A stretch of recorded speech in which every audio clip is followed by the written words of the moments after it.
Hello, and welcome to a new video series tentatively titled Bites of Torah. My name is Sam Stern, and I am the rabbinic intern at USC Hillel, Fight On. And today we will be briefly exploring our Torah portion for the week. That's what we'll do on Mondays. On Thursdays, USC Hillel will host a Torah study with me live via Zoom, and you can just start fresh from there or come with questions from this video. Also, please keep a lookout for the weekly Sam's Shabbat Sicha, or conversation, to use at your Shabbat table. And know that wherever you are at the end of each week, USC Hillel is here for you. So this week we start a new book of the Torah. We are in Vayikra, the portion, and Vayikra, the book. All 5 books start with a portion that shares their name. A portion gets its name from the first significant word. So for this book, the first important word is Vayikra. It's actually the first word at all. From the root to call out, God calls out Moses to start this book. So let's start as well. But first, our blessing for the study of Torah. Baruch atah Adonai, Eloheinu melech haolam, asher kitshanu b'mitzvotav v'tzivanu la'asok b'divrei Torah. And if you're following along at home, just say Amen, and you get full credit. So Vayikra, or Leviticus, has very little narrative.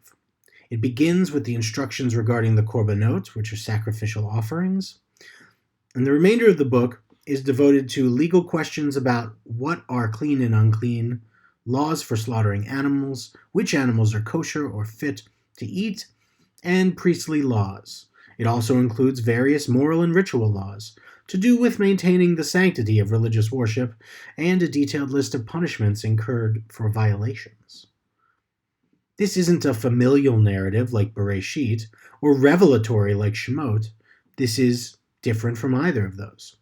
But what I'd like to drash on today can be found in chapter 4, verse 3 of Vayikra, or Leviticus.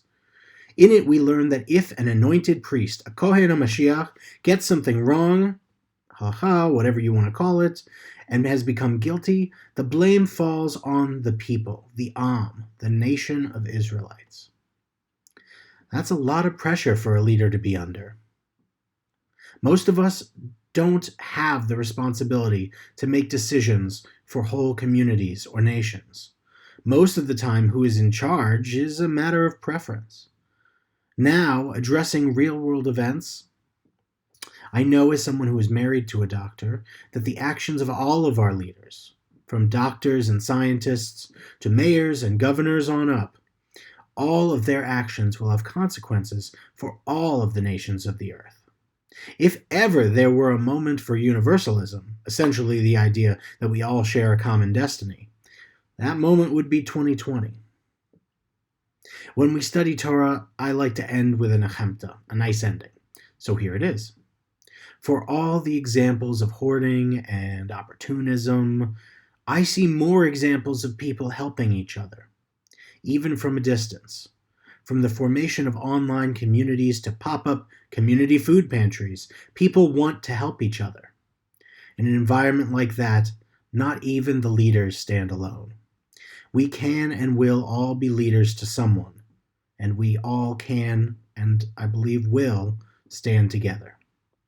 Thank you all for tuning in to this first ever Bites of Torah, still not married to that name, and I hope you will be a part of USC Hillel Without Walls in one of its many, many forms. Thank you, and have a wonderful week. Shavua Tov.